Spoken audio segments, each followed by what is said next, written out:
Hello, all you hardcore boxing fans out there. How are you doing? It's Russ here from Poker's Corner, the biggest gob in sport. We say the things on here that nobody dares say. Uh, Boxer size Ben Davidson, aka Max Headroom. How are you doing, Max Headroom Ben? Not bad, I hear you say. Well, you shouldn't be. You should be all right, shouldn't you? After getting that win against Wallen, but this is how I look at it, right? Big Meech, Anthony Joshua, right? Beat Walling twice in amateurs. And he's also sparred many, many rounds with him. So he knew him like back of his hand. So it wasn't like he were going into the danger zone, like everybody kept hyping it up. They kept talking about it like he were going in with some roadman killer, you know. Uh, his claim to fame, Wallins, is this: he lost to Tyson Fury, and he'd been dining out on that for 4.5 years. Let's have it right. Let's have it right. Joshua didn't show me any changes. I've watched it 3 times now, and my head's clear. There no changes in there. It didn't show me anything. So all this Ben Davidson is the new Ray Arcel. many many more fights were needed under Ben's belt before that, but he's the go-to guy, isn't he, Ben? I don't know if it's because he talks a good game. I mean, people keep saying he talks a good game like Adam Booth. Well, there's no wrong with talking a good game. It's can you deliver? But we need to see Ben Davidson bring somebody through from the beginning of his career, don't we? Before he can be judged. A bit like everybody was saying at one point that Dave Caldwell was guy to go to. Well, has he brung anybody through from the beginning? There's only Opie Price, isn't there? Because he's not done anything with anybody from the beginning. So that's when they need to be judged. These go to internet, YouTube, TV trainers, whatever you want to call them.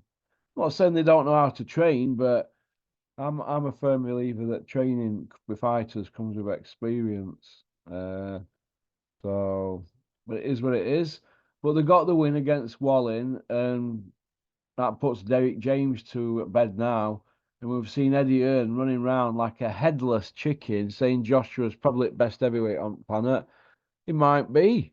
He might be, but I think Usyk could have something to say about that. He's beat Joshua twice.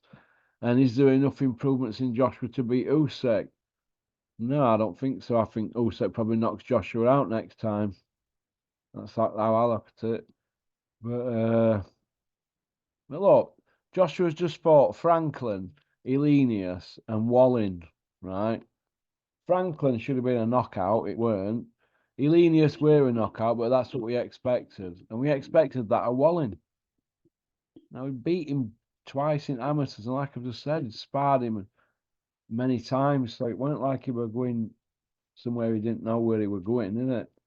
It's not like he were lost somewhere, is it? It was not his first rodeo against Wallin. Do you know what I mean? But it is what it is, isn't it? It's uh it's boxing. It's uh it's boxing. Gary MacArthur's asked, which is hardest to win, an Olympic gold medal or a world title as a pro? That's a good question, that.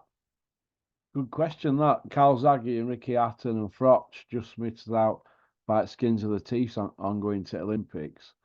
But so they didn't get to go to Olympics, did they? Uh, but Audley Harrison went to Olympics and he got a gold medal, but he never won a world title.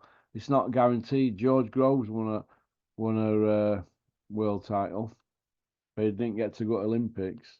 DeGale won a gold and won a world title, so he got to do both, James DeGale. But I'd have thought it's not about if you go into Olympics and getting a gold medal, ability's there.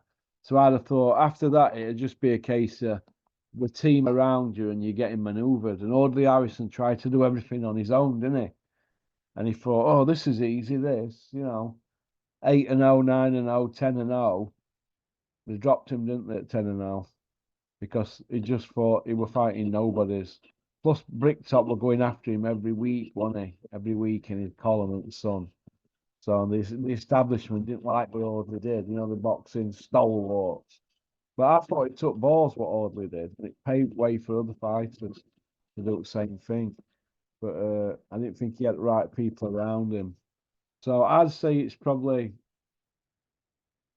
harder to do both, but it's I don't know. It's a tough one for both, isn't it? Really. I mean, I've just told you that guys who didn't get to go to Olympics who did really well, and then not everybody can do like James DeGale or Lennox Lewis, can they? Luke Campbell couldn't do it, could he? He only got a gold medal in the Olympics, didn't he? But he never went. He never got out better than a Commonwealth, did he?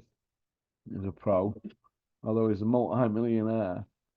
But it's a strange one. But so I suppose they're both hard, aren't they? Really. But if you do both, that's fantastic, isn't it? Lennox Lewis did both, didn't he? Mayweather didn't do both. Muhammad Ali did both. So yeah, so good question that. Good question. So yeah, so okie dokie, but things in boxing turn on their head. So well done to Ben Davison and Joshua. But this time next week, Joshua could have a brainwave and go back to Derek James, and before you know where you are, next time we see Ben Davidson in the ring, it could be cornering Del Boy Chisora, aka Scooby Doo. So you never know, dear. Okie dokie. Peace out. Thanks for liking and subscribing and leaving a comment. Booyaka.